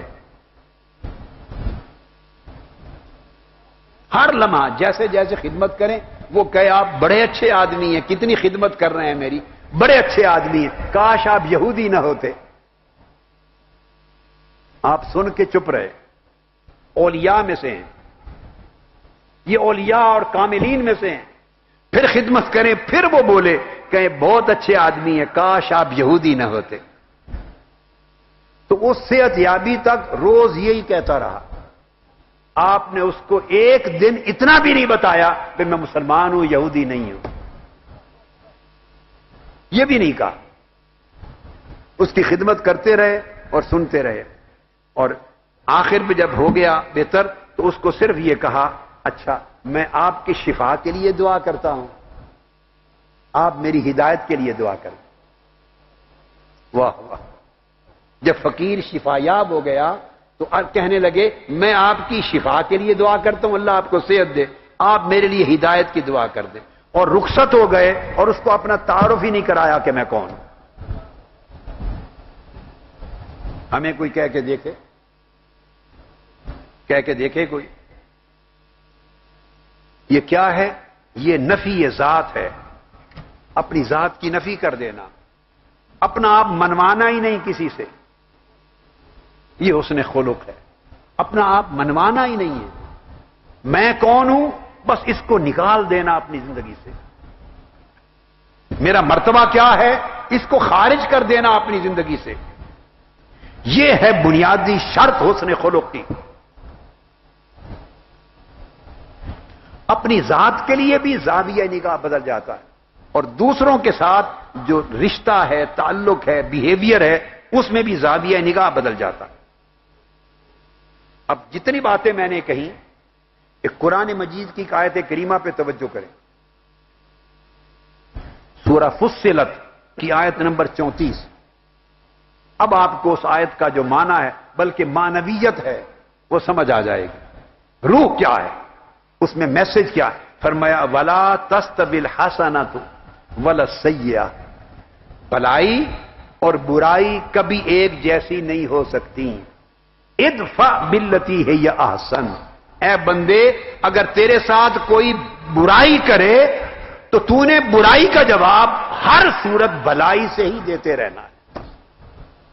یہ جتنا ذکر میں نے اولیاء کی زبان سے آپ کو بتایا حسن خلق کا، وہ قرآن کی آیت ہے کہ کوئی تیرے ساتھ زیادتی کرے، برائی کرے، تو نے اس کی ہر برائی کا جواب بھلائی سے دینا۔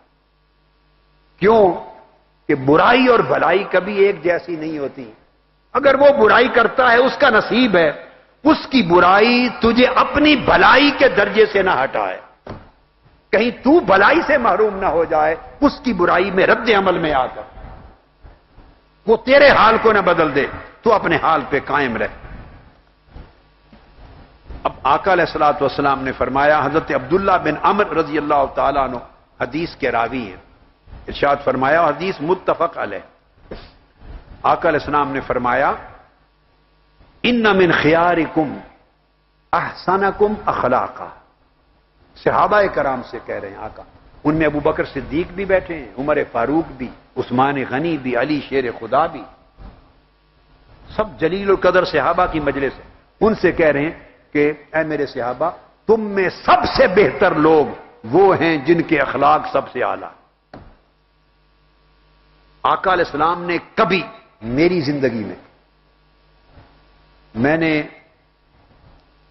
کم و بیش جامع السنہ جو حدیث کی بہت بڑی کتاب مرتب کی ہے اور جو چھپ رہی ہے ابھی، اور معارج السنن، ان کا کام اور حدیث کا کام کرتے کرتے اللہ بہتر جانتا ہے، کم و بیش اور کچھ نہیں تو 5 سے 6 لاکھ احادیث کے ذخیرے کو کھنگالا ہوگا، 5-6 لاکھ احادیث 5-6 لاکھ احادیث کا مطالعہ کیا ہوگا. گزرا ہوں، ایک سمندر ہے غوطہ زنی کی.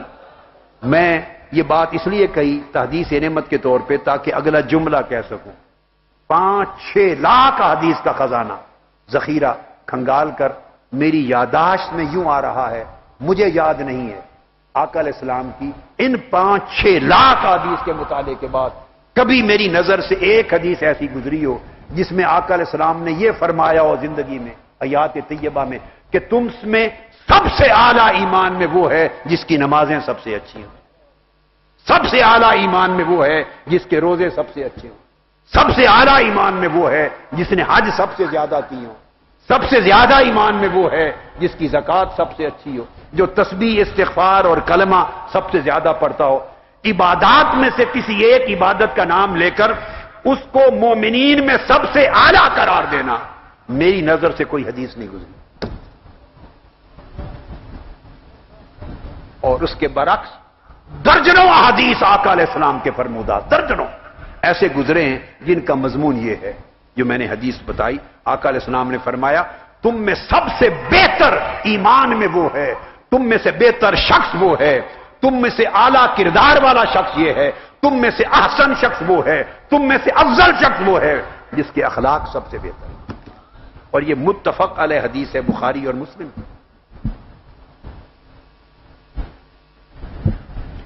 پھر حدیث پاک میں آقا علیہ السلام نے فرمایا، حضرت عائشہ صدیقہ رضی اللہ تعالی عنہ روایت کرتی، آقا علیہ السلام نے فرمایا ان من اکمل المؤمنین ایمانا. اب اسی مضمون کی دوسری حدیث، بہت زیادہ حدیث دینے کی ضرورت نہیں ہے، متفق علیہ حدیث اور 1-2 حدیث اس سبجیکٹ پر کافی. آقا علیہ السلام نے فرمایا ان من اکمل المؤمنین ایمانا احسنهم خلقا والطفهم باہلہ. فرمایا لوگوں تم میں سے سب سے زیادہ کامل اور مکمل ایمان اس شخص کا ہے جس کے اخلاق سب سے بہتر اور حسین ہے، اور جو سب سے زیادہ نرم اور لطیف ہے اپنے بیوی بچوں کے ساتھ. اور ایک دن آقا نے فرمایا خیرکم خیرکم لأہلہ وانا خیرکم لأہلی.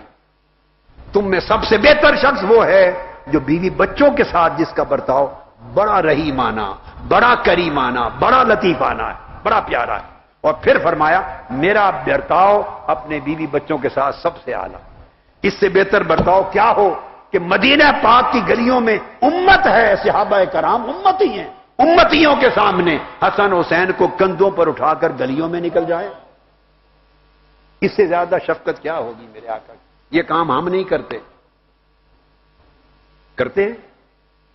گھر کے اندر کر لیں گے، گھر کے اندر کر لیں گے، مگر کوئی بچوں کو کندھے پہ بٹھا کے باہر بھی نکلتا ہے، دوستوں یاروں کے اندر نکلتا ہے. ہم جھجک محسوس کرتے ہیں. اس سے زیادہ لطف و کرم میرے آقا کا اہل و عیال پہ اور کیا ہوگا. یہ معیار قرار دیا. یہ مسند امام احمد بن حنبل میں روایت ہے، ترمذی میں، اور حدیث صحیح ہے. پہلی حدیث متفق علیہ تھی. پھر اسی مضمون پر جو میں نے کہا نا آپ کو کہ 5-6 لاکھ حدیث کا ذخیرہ میں نے کوئی تقریباً 15 سے 20 سال کے عرصے میں کھنگالا ہے. 15 سے 20 سال مجھے ایک حدیث ایسی نہیں ملی کہ آقا علیہ السلام نے عبادات میں سے کسی ایک عبادت کا نام لے کے فرمایا ہو وہ کثرت سے کرنے والا سب سے اعلیٰ ایمان کا. اور ادھر حضرت جابر بن عبداللہ فرماتے ہیں ان رسول اللہ صلی اللہ علیہ وسلم قال ان من احبکم الی واقربکم منی مجلسا یوم القیامہ احاسنکم اخلاقا. مسند احمد بن حنبل اور ترمذی میں روایت اور حدیث صحیح. آقا علیہ السلام نے فرمایا کہ سن لو تم میں سب سے زیادہ جس کے ساتھ مجھے محبت ہے، میری بارگاہ میں محبوب ترین شخص جو محبوب ترین ہے اور قریب ترین ہے قیامت کے دن، جس کو میں سب سے زیادہ قریب بٹھاؤں گا قیامت کے دن، جو میری نشست ہوگی، جو میری مجلس ہوگی، اللہ پاک جس مسند پر مجھے بٹھائیں گے تو میں کچھ لوگوں کو چن کے اپنے قریب بٹھاؤں گا. فرمایا جس کو سب سے زیادہ قریب بٹھاؤں گا احاسنکم اخلاقا، یہ وہ لوگ ہوں گے جن کے اخلاق سب سے اچھے ہیں۔ یہ نہیں فرمایا جن کی نمازیں سب سے زیادہ ہیں، جن کے روزے سب سے زیادہ ہیں، جن کی تسبیحات سب سے زیادہ ہیں، نہ، فرمایا جن کے اخلاق سب سے اعلیٰ ہوں گے، ان کو بلا کے اپنے قریب ترین بٹھاؤں گا۔ اور حضرت ابو الدرداء رضی اللہ تعالیٰ عنہ روایت کرتے ہیں، یہ حدیث بھی امام احمد بن حنبل نے مسند میں اور ابو داؤد اور ترمذی نے اپنی سنن میں روایت کی۔ آقا علیہ السلام نے فرمایا لیس شیء اثقل فی المیزان من خلق حسن، فرمایا قیامت کے دن جب میزان لگے گا، ترازو اور اعمال تولے جائیں گے، ہر عمل رکھا جائے گا، وزن کیا جائے گا، نیکیوں کا بھی اور گناہوں کا بھی، اعمال صالحہ کا بھی اور اعمال سیئہ کا، گناہوں کا وزن کیا جائے گا۔ فرمایا کوئی نیک عمل اتنا بھاری نہیں ہوگا جو ترازو کو یکلخت نیچے کر دے اور نیکیوں کے پلڑے کو ہلکا بنا دے، کوئی نیک عمل اتنا وزنی نہیں ہوگا، فرمایا جتنا خوبصورت اخلاق، جتنے اخلاق کے حسنہ کا وزن ہوگا، یہ حدیث حسن صحیح ہے، اتنا کسی بھی نیک عمل کا وزن نہیں ہوگا۔ آقا علیہ السلام سے حضرت ابو ہریرہ رضی اللہ تعالیٰ عنہ روایت کرتے ہیں، قال سئل رسول اللہ صلی اللہ علیہ وآلہ وسلم، مجلس میں بیٹھے ہیں، آقا علیہ السلام سے ایک شخص نے سوال کیا، ایک صحابی نے سوال کیا، ان اکثر ما يدخل الناس الجنہ، فرمایا یا رسول اللہ ہمیں کوئی ایسی چیز بتا دیں آج جو سب سے زیادہ کثرت کے ساتھ جنت میں لے جائے، کوئی نسخہ بتا دیں جنت میں لے جائے، جو ہمیں جنت میں لے جائے، ایسا نسخہ بتا دیں۔ آقا علیہ السلام نے فرمایا تقوی اللہ و حسن الخلق، پرہیزگاری اور حسن خلق، حسن اخلاق، پرہیزگاری، اللہ کا تقوی اور حسن اخلاق، یہ دو چیزیں ہر عمل سے بڑھ کر بندوں کو جنت میں لے جانے کا باعث بنے گی۔ یہ حدیث بھی صحیح ہے۔ پھر آقا علیہ الصلوۃ والسلام سے روایت کیا ام المومنین حضرت عائشہ صدیقہ رضی اللہ تعالی عنہا نے، اور اس حدیث کو جو اب روایت کر رہا ہوں امام احمد بن حنبل نے مسند میں، اور امام ابو داؤد نے، امام حاکم نے، ابن حبان نے، سب نے روایت کیا، اور یہ حدیث بھی صحیح ہے۔ آپ فرماتی ہیں کہ آقا علیہ السلام نے فرمایا ان الرجل لیدرک بحسن خلقہ درجۃ الصائم القائم، آپ نے فرمایا آقا علیہ السلام نے کہ ایک شخص اپنے حسن اخلاق کی وجہ سے، حسن اخلاق کی وجہ سے وہ درجہ پا لیتا ہے، کون سا درجہ؟ جو ساری زندگی پوری رات قیام کرنے والے کو اور پوری زندگی ہر روز روزہ رکھنے والے کو ملتا ہے، جو قائم اللیل اور صائم الدہر ہے، عمر بھر روزہ رکھنے والا، عمر بھر رات کھڑے ہو کر اللہ کے حضور قیام کرنے والا، ان کا درجہ میری امت کا مومن حسن اخلاق حسنہ کے ذریعے پا لیتا ہے۔ اور یہی حدیث آقا علیہ الصلوۃ والسلام نے ارشاد فرمایا ایک اور مقام پر، دوسری روایت جو سنن ابی داؤد میں الفاظ آئے ہیں، وہ الفاظ یہ ہیں کہ آقا علیہ السلام نے فرمایا ان المؤمن لیدرک بحسن الخلق درجات قائم اللیل وصائم النہار، ان الفاظ کے ساتھ حدیث آئی۔ آقا علیہ السلام نے فرمایا کہ میری امت کا مومن اپنے حسن اخلاق کے ذریعے، اخلاق حسنہ، اخلاق کیا ہے؟ لوگوں کے ساتھ برتاؤ ہے، مسکراتا چہرہ، بس میٹھی زبان، دل کو سخی کرنا، غریب کی مدد کرنا، کسی کی بات پہ چڑنا نہیں، کسی کی بات پہ دل کو تنگ نہیں کرنا، انتقام نہیں لینا ذاتی معاملے پر، ہر ایک کے لیے نفس کو سخی رکھنا، چہرے کو کھلا نرم مسکراتا ہوا رکھنا، ہر ایک کا خیر خواہ ہونا، غیبت نہ کرنا، چغلی نہ کرنا، شکایت نہ کرنا، کسی کو برا نہ جاننا، حقیر نہ جاننا، تواضع کرنا، انکساری کرنا، ہر ایک کو اچھا جاننا، وہ سامنے ہو یا نہ ہو اس کی بھلائی کی دعائیں کرتے رہنا۔ یہ جو حسن اخلاق ہے، آقا علیہ السلام نے فرمایا جو شخص اخلاق حسنہ اپنا لے اسے اللہ پاک قائم اللیل اور صائم النہار کا درجہ عطا کر دیتا ہے۔ یہ سنن ابی داؤد کی حدیث صحیح ہے، اور یہ حضرت عائشہ صدیقہ رضی اللہ تعالی عنہ نے فرمایا۔ اور جو میں نے الفاظ بیان کیے اس کے علاوہ حضرت انس بن مالک رضی اللہ تعالی عنہ نے آقا علیہ السلام کے اسی فرمان کو اور الفاظ کے ساتھ روایت کیا۔ انہوں نے الگ مجلس میں آقا علیہ السلام سے سنا۔ اس حدیث کو امام طبرانی نے روایت کیا۔ انس بن مالک فرماتے ہیں کہ بندہ اپنے حسن خلق کے ساتھ آخرت کے عظیم درجات کو پا لیتا ہے اور بلند ترین منازل کو پا لیتا ہے، حالانکہ دیگر نفلی عبادات کا بہت زیادہ ذخیرہ اس پر نہیں ہوتا۔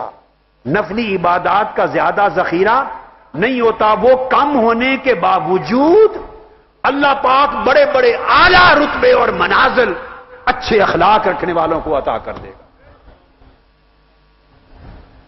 پھر حضرت عبداللہ ابن عمر رضی اللہ تعالیٰ عنہ، ان سے مروی ہے، یہ بھی مسند امام احمد بن حنبل میں حدیث آئی، فرماتے ہیں سمعت رسول اللہ صلی اللہ علیہ وآلہ وسلم یقول ان المسلم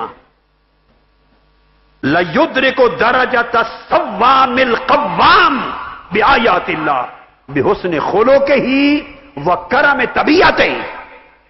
آقا علیہ السلام نے فرمایا کہ میری امت کا مسلمان قوام اور صوام کا درجہ پا لیتا ہے۔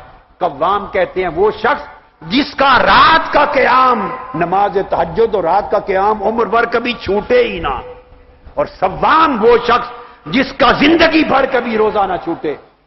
صرف قائم اللیل اور صائم النہار ایک جگہ فرمایا، اب یہاں مبالغے کا صیغہ فرمایا قوام اور صوام، عمر بھر اہتمام سے قیام لیل کرنے والے اور عمر بھر اہتمام سے زندگی بھر روزے کے ساتھ رہنے والے۔ فرمایا یہ درجہ اللہ پاک میری امت کو اس شخص کو عطا کرتا ہے جس کے اخلاق حسین ہو جائیں اور طبیعت میں سخاوت آ جائے، کرم طبیعت سے اور حسن خلق سے۔ صرف طبیعت کھل جائے، اللہ کی مخلوق کے لیے طبیعت نرم ہو جائے، دل نرم ہو جائے، مزاج وسیع ہو جائے، چہرہ مسکرانے لگے، کبھی تنگی نہ آئے۔ بس ہم عمر بھر اعمال برباد کر دیتے ہیں، ہماری طبیعتوں میں کڑ کڑ ہے۔ ایک بڑا سادہ لفظ ہے، آپ کو بڑا آسانی سے اس کا معنی سمجھ آ جائے گا۔ ہماری طبیعتیں کڑ کڑ سے باہر نہیں جاتی، چھوٹی چھوٹی چیز کسی نے کہہ دی کر دی، ساری زندگی اس چیونٹی کی ٹانگ میں رسا باندھ کے کھینچتے رہتے ہیں، مرتے دم تک چھوڑتے نہیں، اس کی ایک برائی کو بھولتے نہیں۔ اور حسن اخلاق یہ ہے کہ اس کی برائی نظر ہی نہ آئے، دوسرے کی برائی نظر نہ آئے، نابینا بن جائیں، دوسرے کا برا جملہ سنائی نہ دے، بہرا بن جائیں، اور طبیعت میں فرحت ہو، طبیعت میں حشاشی بشاشی ہو، طبیعت میں فراخی ہو، طبیعت میں وسعت ہو، مزاج میں وسعت ہو، ہر ایک کو آپ اکموڈیٹ کریں، مسکرا کے ملیں، پیار سے ملیں، حال پوچھیں، دل میں اس کی خیر خواہی ہو، دوسرے کی تکلیف پہ تڑپ اٹھیں، ہر وقت اس کی ہدایت کا فکر رہے، اس کی خیر خواہی کا فکر رہے، اس کی اچھائی کا فکر رہے۔ جب آپ کی طبیعت ڈھل جاتی ہے اس مزاج میں، یہ کرم طبیعت ہے، یہ حسن خلق ہے۔ آقا نے فرمایا رات کے قیام کے بغیر وہ قائم اللیل کا رات دیا جاتا ہے، اور صیام نہار کے بغیر عمر بھر کا روزے دار قرار پاتا ہے، اور جنت کی اعلیٰ منزلوں پر اور آقا علیہ السلام کی قربت میں قیامت کے دن بٹھایا جائے گا۔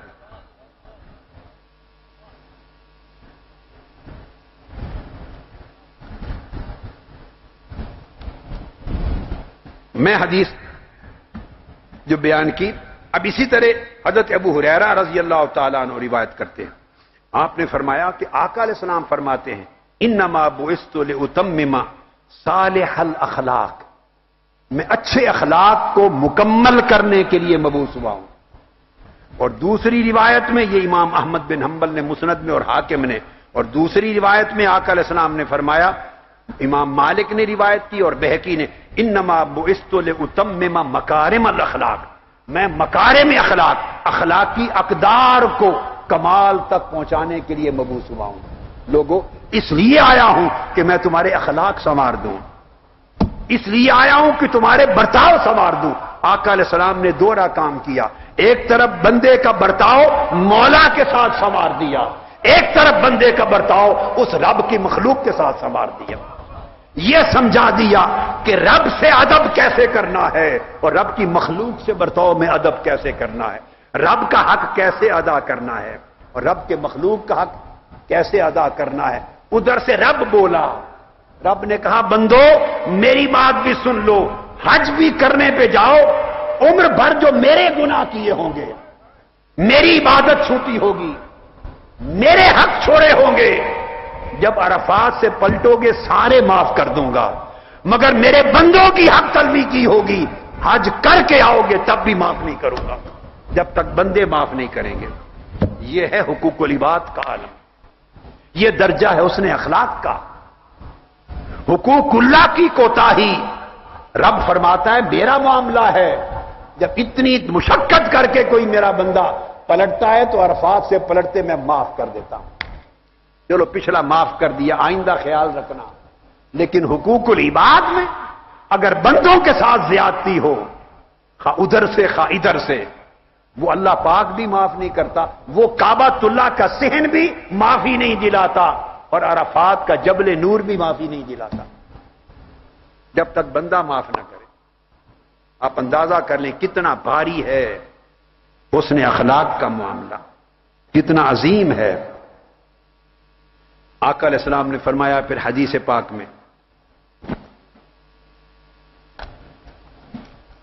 حضرت اسامہ بن شریک روایت کرتے ہیں، صحابہ کرام نے پوچھا یا رسول اللہ ما خیر ما اعطی العبد، ایسی چیز بتائیں اللہ کی سب سے بڑی عطا اپنے بندے کے لیے کیا ہے، سب سے اعلی سب سے عظیم عطا جو اللہ اپنے بندوں کو کرتا ہے، نوازشات کرتا ہے، عطائیں کرتا ہے، ان نوازشات میں سب سے بڑی نوازش اللہ کی کیا ہے؟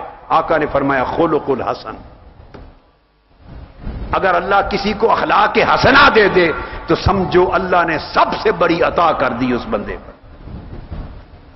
حضرت ابو امامہ رضی اللہ تعالیٰ عنہ روایت کرتے ہیں اگلی حدیث، فرمایا آقا علیہ السلام نے خطاب کیا امت کو، صحابہ کر فرمایا انا زعیم ببیت فی ربد الجنہ لمن ترک المیراء وان کان محقا.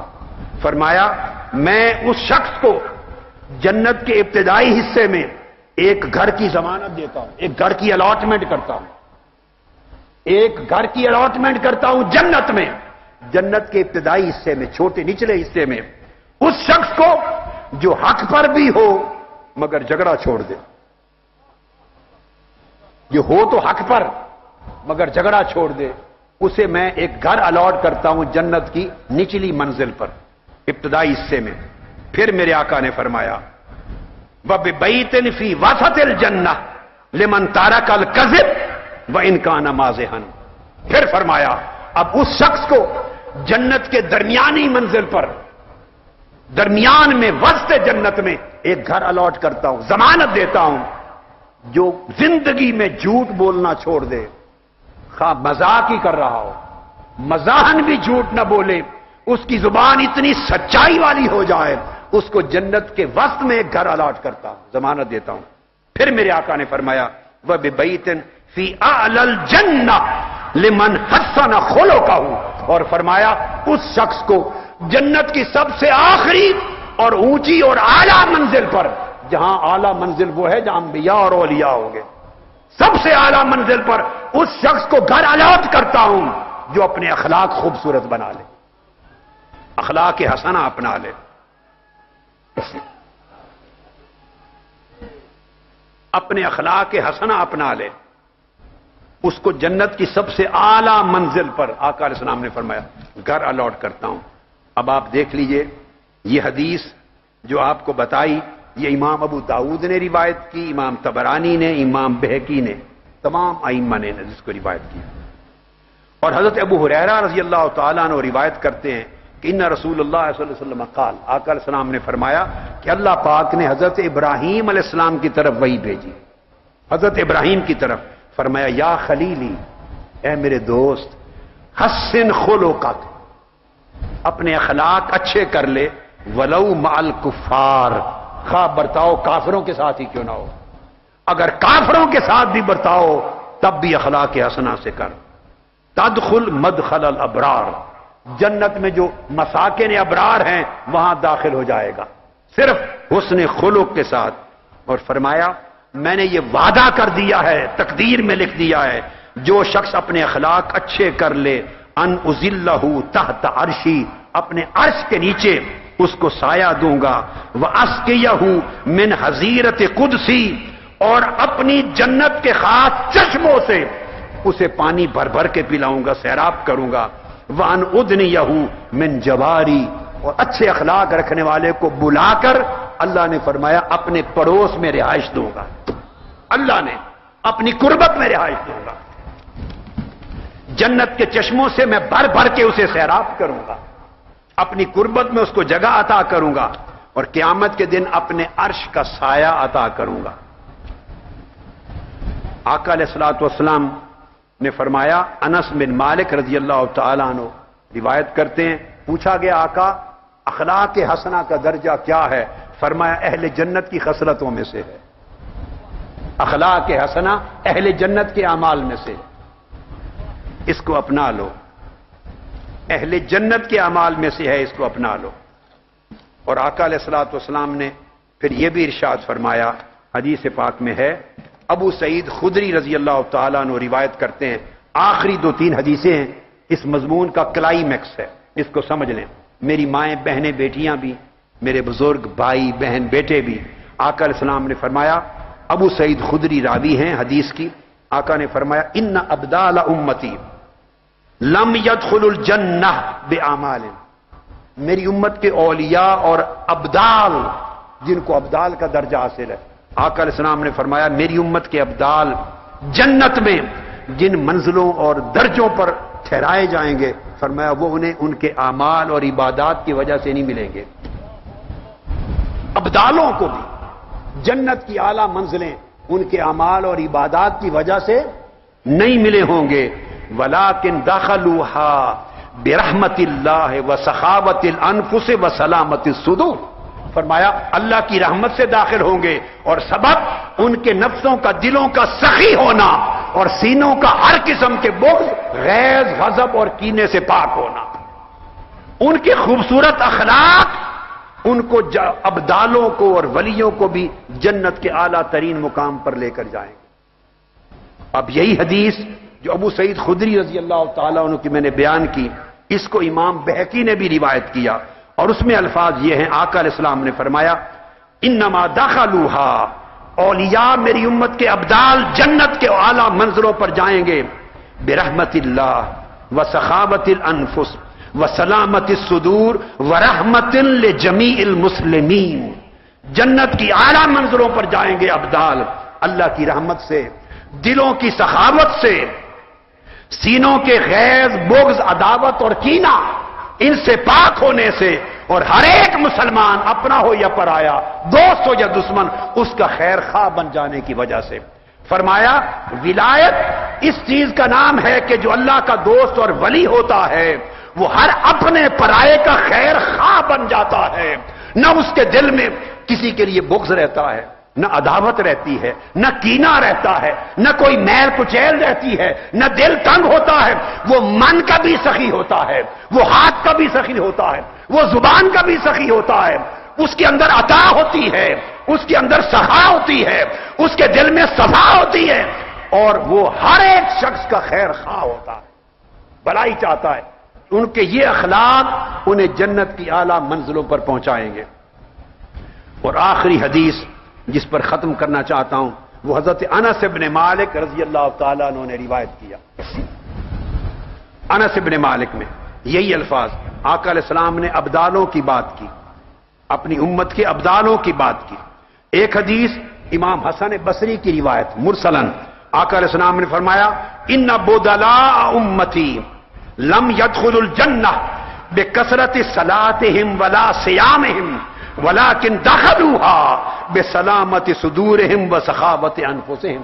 فرمایا میری امت کے اولیاء اور ابدال جنت کے اعلی مرتبوں پر کثرت کے ساتھ نمازوں کی وجہ سے نہیں جائیں گے اور کثرت کے ساتھ روزوں کی وجہ سے نہیں جائیں گے، بلکہ اخلاق حسنہ اور نفس اور دلوں کی سخاوت اور سینوں کی صفائی کی وجہ سے جنت کی اعلی منزلوں پر جائیں گے، کیونکہ یہ راز ولایت ہے.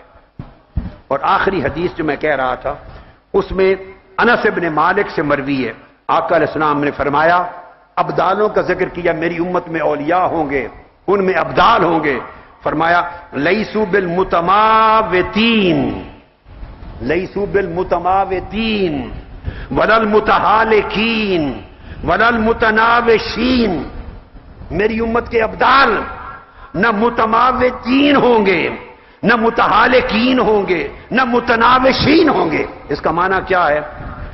متناوتین تماوت سے ہے، التماوت اس کا مطلب ہے التداعف، اور اس کا معنی یہ ہے کہ وہ عبادات میں، طاعات میں، لوگوں کے حقوق میں، فرائض میں، واجبات میں حقوق کی ادائیگی ضرورت کی حد تک نہیں، ضرورت سے بڑھ کر کرنے والے ہوں گے. جتنا ان پر واجب ہے اس سے بڑھ کر حقوق ادا کریں گے. وَلَا الْمُتَحَالِكِينَ، یہ تحالق سے ہے، اور تعلق کا مطلب ہے ان کے اندر سینوں میں ہرس نہیں ہوگا، لالچ نہیں ہوگا، اور ہرس لالچ میں ہلکان نہیں ہوں گے، خود کو ہلاک نہیں کریں گے، بلکہ ہوا و ہرس اور لالچ سے پاک بے نیاز ہوں گے. لوگوں کا بھلا سوچیں گے، اپنے ہرس کا نہیں سوچیں گے. ولل متناوشین، یہ تناوش سے ہے، اور تناوش کا مطلب یہ ہے وہ دور بیٹھ کر کسی پر تان تنقید کے تیر نہیں ماریں گے، کسی پر دور بیٹھ کر تنقید نہیں کریں گے، نکتہ چینی نہیں کریں گے، وار نہیں کریں گے، اس کی عدم موجودگی میں غیبت نہیں کریں گے، چغلی نہیں کریں گے. ان کا من بھی صاف ہوگا، ان کا تن بھی صاف ہوگا، ان کی زبان بھی صاف ہوگی، ان کا دھیان بھی صاف ہوگا. ان کے منہ سے ہر ایک کی بھلائی نکلے گی، کسی کی برائی ہو بھی تب بھی نہیں نکلے گی. فرمایا میری امت کے اولیاء کی اور ابدالوں کی یہ پہچان ہوگی. اور پھر فرمایا لم یبلغوا ما بلغوا بکثرت صوم ولا صلاۃ، جس مرتبے پر پہنچے اور پہنچیں گے، یاد رکھ لو وہ کثرت کے ساتھ نمازوں کی وجہ سے ولایت کے ان درجوں پر نہیں پہنچے ہوں گے، اور کثرت کے ساتھ روزوں کی وجہ سے ولایت کے ان مراتب پر نہیں پہنچے ہوں گے. انما بالغوا ذلک بالسخاء وصحۃ القلوب والمناصحۃ لجمیع المسلمین. انہیں ولایت کا اتنا بلند مقام جو ملا ہوگا، ابدال بنے ہوں گے، اس کی وجہ یہ ہوگی کہ ان کے نفس سخی ہوں گے، وہ دل کے سخی ہوں گے، ان کے دل صاف ستھرے ہوں گے، ان کے دلوں میں میل کچیل کسی کے لیے نہیں ہوگی، بغض اور عداوت کسی کے لیے نہیں ہوگی، کینہ اور عناد کسی کے لیے نہیں ہوگا، گھٹن نہیں ہوگی کسی کے لیے. کھلے دل کے لوگ ہوں گے، ان کی طبیعتیں فراخ ہوں گی، ان کے نفس سخی ہوں گے، ان کے من سخی ہوں گے. والمناصحۃ لجمیع المسلمین، اور ان کے اندر ہر ایک شخص اور ہر مسلمان کی خیر خواہی اور اس کا بھلا چاہنا کوٹ کوٹ کے بڑا ہوا ہوگا. اپنا ہو یا پرایا، ہر ایک کا بھلا چاہیں گے، ہر ایک کی خیر چاہیں گے، ہر ایک کی بھلائی چاہیں گے. چونکہ اللہ نے ان کا من ایسا بنا دیا ہے، اس من کی حالت کی وجہ سے وہ ابدال بنیں گے اور وہ اولیاء ہو کر جنت کے اعلیٰ رتبوں تک جا پہنچیں گے. آپ کو سمجھ آ گئی؟ میں نے کہا تھا کہ ولایت کے درجے ملتے ہیں. کل انشاءاللہ میں قرآن مجید سے بھی یہ چیز بیان کروں گا، کل قرآن مجید سے بیان کروں. آج حدیث نبوی بتائیں آپ کو. ولایت کے درجے اس اخلاق حسنہ سے ملتے ہیں، قلب کی صفائی سے ملتے ہیں، نفس کی سخاوت سے ملتے ہیں، اور دل کی خیر خواہی سے ملتے ہیں. ہر شخص کے لیے، اپنے پرائے کے لیے ایسے بن جاؤ. یہ جو اعتکاف ہے، موقع ہے، یہ مشن ہے. اس کا نام منہاج القرآن ہے. اگر یہ فکر آپ پیدا کر لیں اور ایسے بن جائیں جو سمجھا رہا ہوں، جن پر ان راتوں کو محنت کرتا ہوں اور ہر سال محنت کرتا ہوں، ایسے بن جائیں تو اللہ پاک آپ کی روحانیت کو پر لگا دے گا، اڑتے اڑتے آسمانوں کی فضاؤں میں جائیں گے۔ اللہ پاک وہ درجے دے گا آپ کو جو درجے اس نے اپنے اولیاء کے لیے مقرر کر رکھے ہیں۔ مشن کو سمجھیں، مشن کو سنیں، خطابات کو سنا کریں، خطابات کو سنا کریں، کتابوں کو، تصانیف کو پڑھا کریں، مشن کی سٹیٹمنٹ کو سمجھیں۔ خواتین، بہنیں، میری بیٹیاں، اشد ضروری ہے پہلے مشن کی روح کو سمجھیں، مشن کیا ہے۔ اس کے بعد جو ایونٹ کریں گے آپ لوگ، جو واقعات کریں گے، جو کانفرنسز کریں گے، جو پروگرام کریں گے، ہر چیز میں جان پڑ جائے گی، روح آ جائے گی، پتہ تو چلے کہ آپ کا مشن کیا ہے۔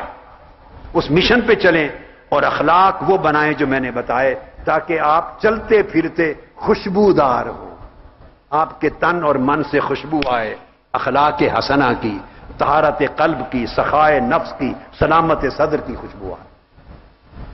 اللہ رب العزت پورے مشن پر، رفقا پر، کارکنان پر، آقا علیہ السلام کی پوری امت پر، پاکستانی قوم پر، جمی مسلمانوں پر یہ کرم کر دے۔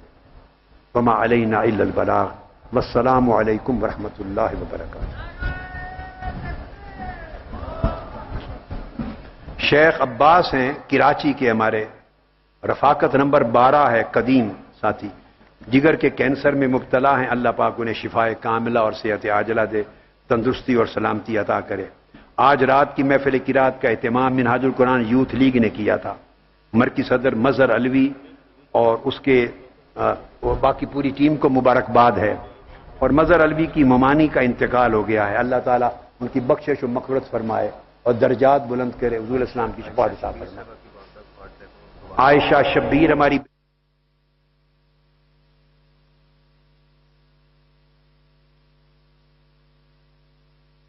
جو شخص کی تکلیف میں مبتلا ہے، کسی مرض میں، کسی پریشانی میں، مولا اس کی